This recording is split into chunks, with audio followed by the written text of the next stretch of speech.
Melting glaciers and rising seas in Greenland, raging fires in Northern California, the relentless drought in Somalia, and the disappearing Amazon forests.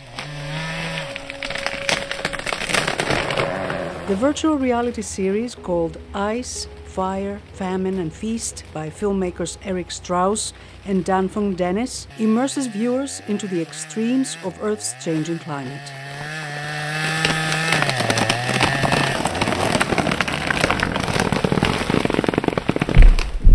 Hopefully when someone watches the whole series, drives home this idea that there's no hiding from this. This is coming for all of us. Regardless of where we live or what our income is, it's going to affect everyone, and that hopefully drives home the urgency that this is something that all nations need to really pay attention to and start combating. At the festival's headquarters in Washington, D.C., viewers get a 360-degree view of the effects of climate change through VR goggles. Some people have a very visceral physical reaction where they jump or they kind of yelp because they're very surprised by what they see. And other people, I think, are very reflective and, can even be sad depending on the content.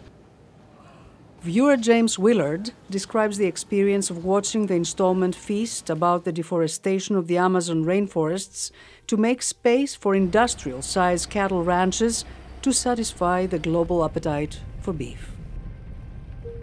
You're completely immersed in this whole situation, in this whole story.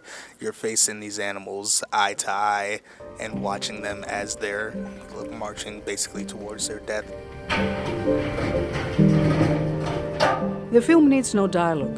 Virtual reality is about experience. It's actually kind of stripping away a lot of the information, putting you in environments that you then experience for yourself. You're much more of a protagonist in some way in these types of stories than you would be in a traditional form of cinema.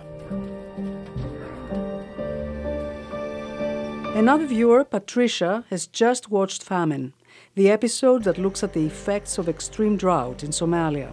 It just makes it even more powerful because you feel like you're there. And I think it's a great medium to spread the word on critical subjects. That is the goal, to affect change, to affect positive change. VR films are becoming more accessible as the technology evolves and are often viewed on smartphone applications. But VR programmer Ken Jacobson says watching them through a virtual reality headset is still the best way to experience them. I think there'll continue to be developments in the technology of the headset, so pretty soon people will not be so conscious of the headset, and also the optics will improve. But can virtual reality ever replace the traditional 2D or even 3D films? I think that it's going to add another aspect to how we're going to experience movies and such, but I don't think that it's going to take over. Virtual reality, I feel like, can be very dangerous at times because you're completely immersing yourself within this story. Some people will be able to take it and then take off the goggles and then live life as normal, but some people might not be able to do so. So, yeah, I don't think it's going to completely take over. Penelope, Poulou, VOA News, Washington.